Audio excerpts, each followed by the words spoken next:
Assalamualaikum warahmatullahi wabarakatuh. Bertemu kembali dengan saya, Salam Berkarya. Pada kesempatan kali ini saya akan mencoba untuk memasang gagang dari golok yang saya pesan.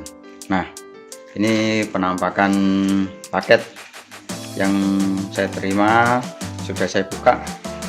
Nah, ini pisau sembelai kerbau sapi. Ukurannya kurang lebih panjangnya ada 55 cm. Bahan dari baja pir. Nah, langsung kita lihat bagaimana penampakannya. Tebal kurang lebih 3 mm. Ini untuk lebarnya 3 sampai 4 cm. Nah, model sedikit melengkung di ujung. Nah, ini masih kasar, habis di gerenda dan belum dipoles dan diasah, masih kasar. Nah, untuk gagangnya sendiri kita juga beli. Untuk yang masuk di gagang nanti kurang lebih ada lebih dari 7 cm. Nah, ini penampakannya. Nah, untuk gagangnya sendiri saya beli di salah satu toko pekakas. Nah, sudah ada lubangnya, tinggal menyesuaikan. Ukurannya juga pas, satu genggaman. Nah, ini hanya satu yang kita gunakan. Kita sesuaikan dengan bentuknya. Ini agak lurus dan ini agak melengkung. Gagang ini dibeli hanya dengan harga per bijinya Rp15.000. Kayunya yang dipakai adalah kayu sonokeling. Kayu sonokeling sifatnya keras dan bertekstur. Nah, untuk gagang cenderung stabil. Ini penampakan dari gagang yang akan kita gunakan. Kurang lebih panjangnya ada 15 cm dan juga ada langsung terdapat kara yang ini pakai besi biasa, tapi nanti dipoles agar tampak mengkilap. Nah, modelnya seperti ini. Ini bilahnya, ini gagangnya. Penampakannya kira-kira nanti harus seperti ini. Nah, pas antara gagang beserta bilah. Alat-alat yang kita gunakan ada, kita menggunakan bor dengan mata bor nantinya yang kita pakai yaitu ukuran 3,2 mili. Nah, ini sesuai dengan ketebalan dari bilah. Ada toleransi sedikit lebih besar dari tebalnya bilah, itu nanti dipasang di bagian atas dan agar mudah untuk memasukkannya. Untuk yang bagian dalam gagang itu harus mengerucut atau mengecil karena mempunyai tekanan nantinya. Nah, kita menggunakan mata bor yang kecil, lalu kita menggunakan bor tangan. Ini sudah lama bornya, tapi sangat bermanfaat sekali. Nah, seperti ini. Kita pakai yang ujung. Langsung saja kita sesuaikan lubangnya karena di sini tadinya bulat dan ini agak loncong. Maka kita harus membelah di bagian sini dan bagian ini sehingga nampak terlihat pipih nantinya. Untuk lubang yang besar ini nanti bisa diberi pengganjal agar menguatkan dalam mengimpit bilah. Teknisnya seperti ini. Ini kita sesuaikan dengan lurus bilah, lurus gagang agar tidak miring nantinya. Nah, kita mulai.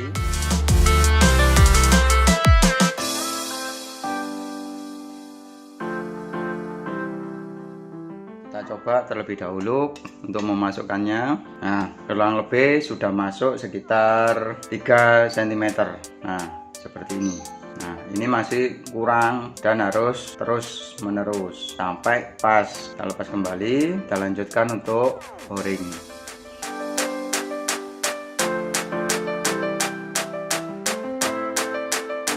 Ada yang langsung bisa menggunakan pemanasan, yaitu dengan cara ujung bilah yang mau dimasukkan ke gagang itu dipanaskan terlebih dahulu sehingga membara, lalu dimasukkan ke gagangnya. Ini proses secara pembakaran. Nanti gagangnya sendiri akan terbakar di bagian dalam, dan ukurannya menyesuaikan dari pemasangan bilah ini.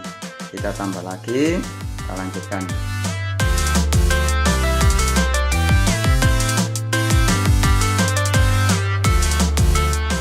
Bagian yang akan menggerus kayu yaitu di bagian sampingnya ini, ujungnya hanya sedikit. Kita coba kembali pasang. Nah, tinggal kurang lebih 2 cm lagi.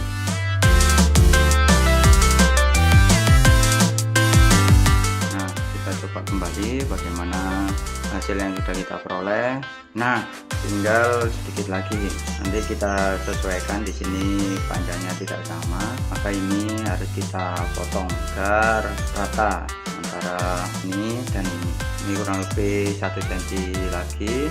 Nah, selanjutnya kita ulangi lagi langkah-langkah yang sudah kita lakukan tadi. Lihat, ini harus lurus, ini juga sama di sini lihatnya. Nah, kita coba kembali bagaimana hasil berikutnya. Wow, tinggal beberapa mili lagi. Ini bisa kita tekan dengan cara memukul di bagian belakang gagang, sehingga nanti bilah akan mendesak ke dalam gagang. Itu akan memberikan kekuatan tersendiri dan membuat kayu menyempit dengan kuat terhadap bilah. Nah, ini proses selanjutnya, hasil berikutnya.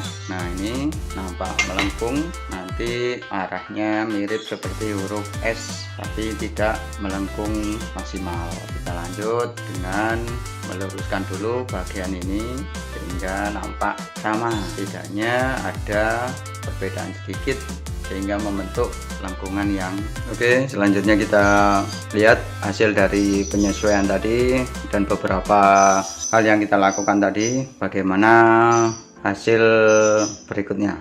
Nah, ini ketok aja sedikit. Nah, maka bilah sudah tertancap di gagang dan tinggal menghaluskan. Nah, ini hasil dari pemasangan gagang golok sembelih dengan ukuran jumbo. Tinggal kita haluskan, kita asah dan dipoles. Ini masih ada proses berikutnya agar bilah terikat kuat atau bilah terpasang kuat pada gagang. Itu bisa dilakukan dengan memberikan pin. Kita bor terlebih dahulu, lalu kita masukkan pin berupa besi dan nantinya akan kita bor secara tembus sehingga untuk memasukkan pinnya mudah. Inilah tadi hasil karya kita hari ini selama beberapa menit untuk memasang gagang pada golok.